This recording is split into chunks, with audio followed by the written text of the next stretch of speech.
Saudara, terima kasih Anda masih bersama kami dalam Berita Banten.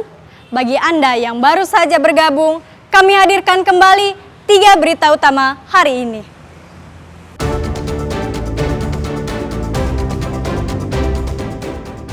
Intensitas hujan tinggi, ribuan rumah di Pandeglang kebanjiran.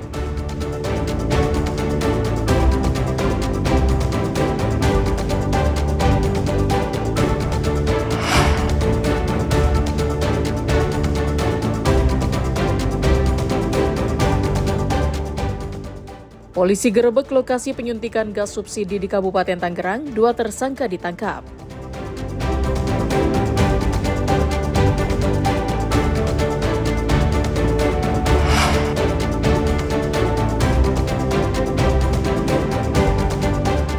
Lapuk dimakan usia, bangunan perpustakaan SDN 1 Bogana ambruk.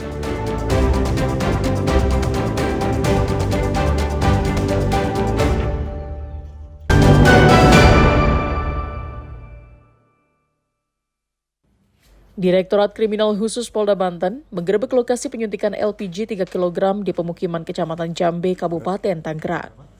Dalam kasus ini, polisi menetapkan 2 tersangka berinisial IS dan NH. Penyelewengan gas subsidi dengan modus dipindahkan ke tabung 12 kg ini sudah dilakukan oleh kedua tersangka dalam 3 bulan terakhir.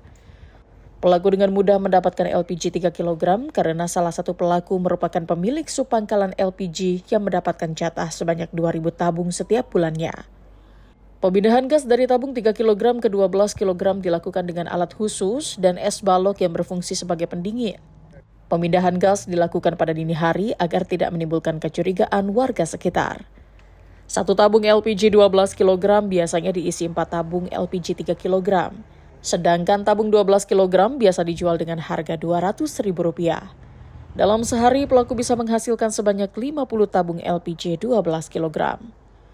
Polisi menyita sejumlah barang bukti berupa tabung gas LPG 3 kg dan 12 kg, selang untuk memindahkan gas serta kendaraan. Proses ini mereka menghasilkan kurang lebih setiap pelaksananya itu sekitar 50 tabung 3 kg. Jadi sehari dia bisa menghasilkan 12 sampai 13 tabung yang 12 kg. Secara keuntungan itu kurang lebih per harinya itu bisa 6.800.000. Jadi kalau proses ini sudah berjalan 3 sampai 4 bulan, kurang lebih mereka menghasilkan 680 juta keuntungan. Akibat perbuatannya, pelaku akan dijerat dengan Undang-Undang tentang Migas dengan ancaman pidana maksimal 6 tahun penjara dan denda Rp60 miliar. Ariel Maranus dan Rifki Nugroho melaporkan dari Kota Serang. Satuan Reserse Narkoba Polres Pandeglang menangkap 7 tersangka yang diduga sebagai kurir dan pengedar narkoba di Pandeglang. Pengungkapan jaringan pengedar ini setelah polisi menangkap 1 pelaku berinisial YS. Setelah dilakukan pendalaman, polisi akhirnya bisa mengungkap dan menangkap pelaku yang lain. Ke-7 pelaku ditangkap di tempat berbeda, mulai dari Pandeglang, Tangerang, dan Jakarta. Dalam penangkapan tersebut, polisi juga menyita sejumlah barang bukti dari tangan pelaku berupa 307 gram ganja, 747 gram sabu, 3.291 butir berbagai obat keras, serta timbangan digital.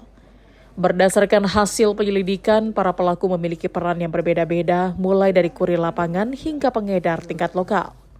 Polres Pandeglang telah mengamankan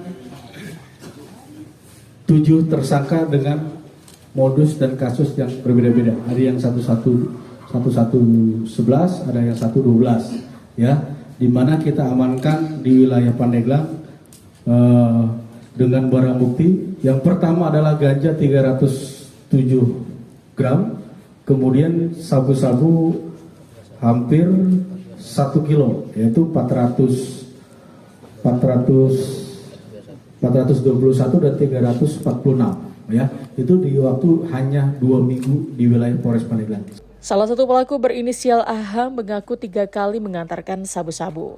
Setiap kali beraksi, pelaku mengaku mendapat upah sebesar Rp3 juta. Dapat uangnya berapa tuh? 5 juta. Dipakai buat apa tuh? Belum dipakai. Nah, kalau untuk rencana diedarkan itu di mana aja? Dia tidak berencana mengedarkan Bang, karena si WS ini. Untuk mempertanggungjawabkan perbuatannya, para pelaku kini mendekam di tahanan Polres Pandeglang dan dijerat dengan Undang-Undang tentang Narkotika dengan ancaman hukuman maksimal pidana mati. Ariel Maranus dan Septiana Wahyudi melaporkan dari Kabupaten Pandeglang.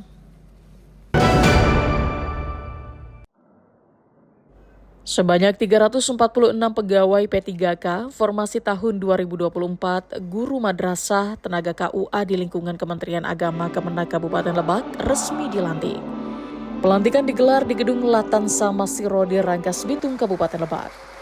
Pelantikan ini dipimpin langsung oleh Menteri Agama RI Nasaruddin Umar secara daring melalui Zoom meeting yang digelar secara serentak di seluruh Indonesia. Selain itu, pelantikan P3K yang dilantik berasal dari berbagai unsur di lingkungan Kemenak Lebak seperti guru, penyuluh agama, serta pegawai kantor urusan agama atau KUA. Ini yang dilantik kurang lebih 346. Itu Kabupaten Lebak khusus? Khusus Kabupaten Lebak. Ini formasi tahun berapa Pak? Ini formasi angkatan ya yang 2024. Oh, 2024. Sementara salah satu pegawai KUA di Kecamatan Bayah yang ikut dilantik mengaku senang dilantik menjadi P3K karena sudah 20 tahun menjadi pegawai honorer. Sangat bahagia sekali, luar biasa ini Kementerian Agama. Dari Bayah, Pak. KUA Kecamatan Bayah. Oh, alhamdulillah senang sekali, Pak. Pihak Kemenak Lebak mengingatkan seluruh P3K yang telah dilantik dapat menjaga amanah dan meningkatkan dedikasi dalam memberikan pelayanan kepada masyarakat. Ariel Maranus dan Sajiwa Pratama melaporkan dari Kabupaten Lebak.